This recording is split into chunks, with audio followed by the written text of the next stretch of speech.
ST બસો અને ખાનગી વાહનો પર અસામાજિક તત્વોએ કર્યો છે પથ્થરમારો।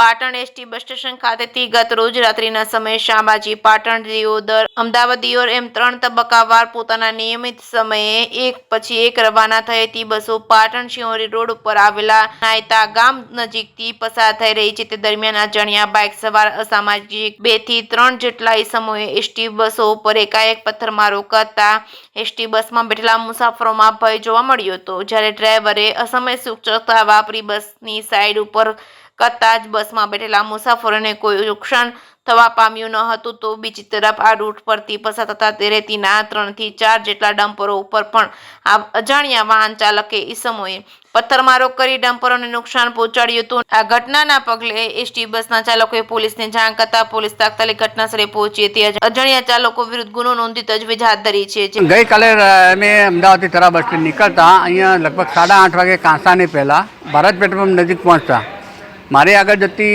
બસ નડિયાદથી દિયોદર અને એની આગળ ડમ્પર ઉપર પથ્થરમારો કર્યો। પછી મારી બસ ઉપર પણ પથ્થરમારો કર્યો। આપણે ગુજરાત એસટીની બસનું જે મેઇન સ્લોગન છે સલામત સવારી એસટી અમારી, બરાબર। વારે ઘડીએ બસો પર 3 બસો ઉપર આ તારીખના રોજ જે હુમલા થયા છે, બરાબર, જેથી મુસાફર જનતાના જીવ પણ જોખમમાં મુકાય એવી પરિસ્થિતિ આવી બેસેલી છે।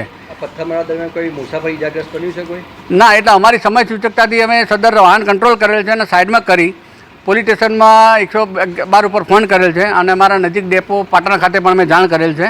એટલે સદર અમારી સમય સૂચક પ્રાણી લાવેની સમય સૂચકતાથી કોઈ જાનહાની થયેલ નથી અને કોઈ મુસાફરને વાગે પણ નથી। કોના દ્વારા કરવામાં આવે પથ્થરમારો? બાઇક ચાલક હતો એક, એ સામેથી આવતો હતો અને બધી ગાડીઓ ઉપર 3 એસટી અને બીજા ડમ્પર ઉપર પણ એને પથ્થરમારા કરેલ છે। બાઇક સવાર એક હતા કે વધારે હતા?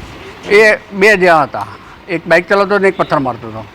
શું નામ તમારું? મારું નામ સોલંકી કૃણાલસિંહ શંકરલાલ, હું મહેસાણા ડેપોમાં છું। મારું રૂટનો બસ છે શામળાજીથી દિયોદર। મારા નિયત સમયથી હું શામળાજીથી નીકળ્યો 2:30 અને મને પાટણ આવતા આવતા 7:45 થઈ ગયા। 7:45થી હું નીકળ્યો દિયોદર જવા માટે। તો નાયતા જોડે હનુમાન મંદિર પાસે મારી ગાડી પર અચાનક પથ્થરમારો થયો।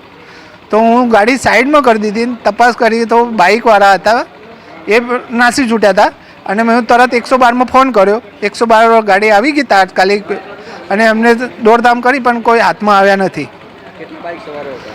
એ બાઇક સવારો તો એક જ બાઇક હતું, સવાર કેટલા હતા એ કાંઈ જાણવા મળેલ નથી।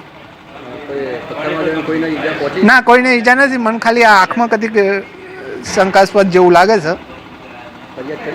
ફરિયાદ કરી સરસ્વતી પોલીસ સ્ટેશનમાં ફરિયાદ કરી લઈ છે। શું નામ તમારું? ખેરાડા મોહમ્મદ સલીમ।